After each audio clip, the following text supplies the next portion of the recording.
Yeah, word of advice. Don't ever take Liam Neeson's kids.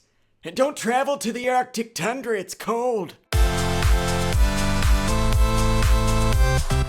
What is up, Flick fans, and welcome back to my channel. I have no clue what that intro was, but today we're talking about the brand new Liam Neeson film, Cold Pursuit. It's a movie I'm very excited to talk about after watching. If you guys don't know how my reviews work, I like to talk about the film and then give you my score. Very busy weekend ahead, lots of movies to review, and the Flick Fan Award nominations are coming out on Saturday. But before we get to all of those things, we're talking Cold Pursuit. Let's get into it. So a snowplow driver seeks revenge against the drug dealers he thinks killed his son, based on the 2014 Norwegian film In Order of Disappearance. And right off the bat, I have to tell you guys, I was not looking forward to this movie. Yes, I love a good Liam Neeson thriller. We've had a few before, movies like The Grey and Taken, but we haven't had a really good one in quite some time. Last year we got The Commuter.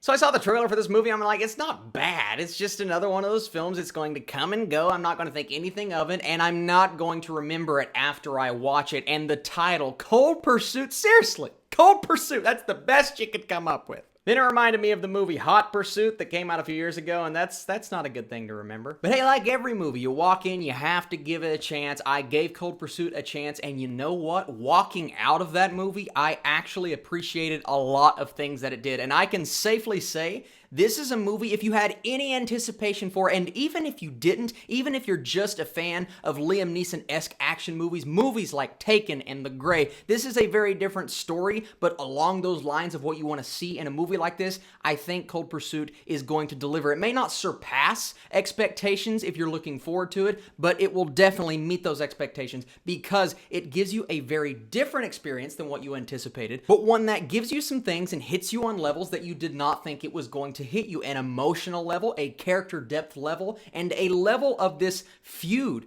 going on between two different facets of this town that I never anticipated. I did not know this was the territory we were going in with this film. I thought it was going to be another Liam Neeson's going after the people who took out his son. Not a spoiler, it's in the trailer, it's in the description, but that's the movie I was anticipating. A movie with he and his wife, Laura Dern, who is his wife, and let's start off talking about her. She was very underutilized in this role. She is not in the movie all that much. She's fine when she's in it, but she never really got to do anything. That is a critique of mine, but it's not something that ruined the story because where this story goes, I don't think it necessarily needed her character. It is a story centered around this guy and his mission, but then it expands to everything else going on, and you're really taken aback by how artsy, unexpectedly artsy certain things about this movie are. When it could have went the generic route, it went the route that made me think this movie is doing something different, and I really like that. And I'm not comparing this film to the films that I'm about to mention, but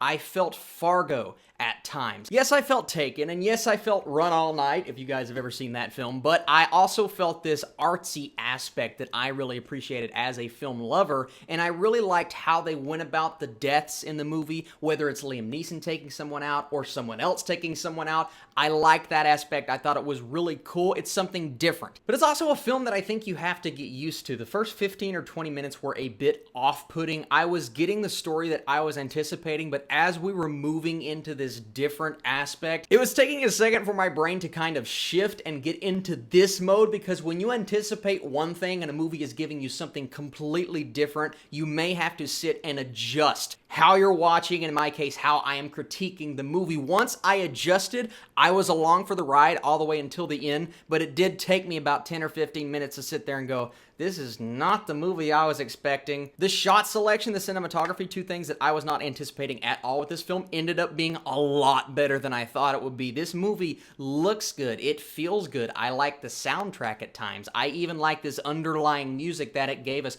during the intense scenes. Now, the action scenes, the fight scenes, they are brutal. Yes, they may not be filmed completely to some people's liking because it doesn't really show all that much. It does this thing during the film. The camera kind of cuts away. When someone's being cut or punched real hard, you have to kind of imagine the violence happening. Now, when you cut back to their face, you see the bloody face and you see the blood spattering and people coughing, but it's a style that not everyone is going to gravitate towards, and I have to warn you going in, this is not a full-on action movie. This isn't Liam Neeson taking people out like ninjas. No, this is a very strategic film. It's one that you have to be kind of on board with the style for, and it's a film you must be patient with. You must be patient with Cold Pursuit because I do think by the end, you will sit back and reflect reflect on, wow, I laughed a lot more than I anticipated. I really enjoyed this character and this character, and it ends on a very ambiguous note. That's all I'll say, but I kind of liked where it ended. I know it's going to frustrate some, but it goes along with the rest of the film. That tone never changes. It goes all the way until the end,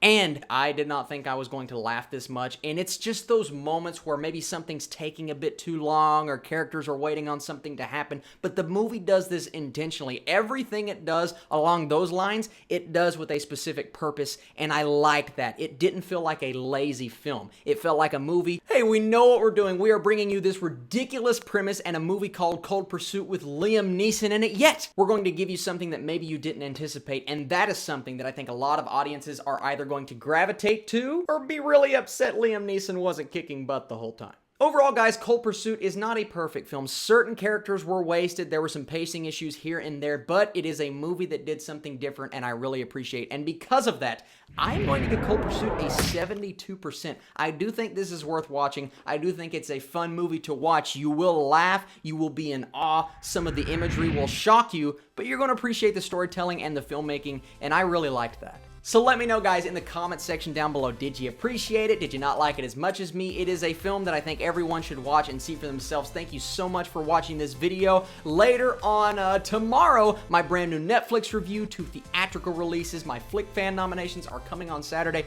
So many things to show you guys, and I cannot wait for you to see what's in store. As always, thank you guys for liking, subscribing, and commenting, and I will catch you very soon.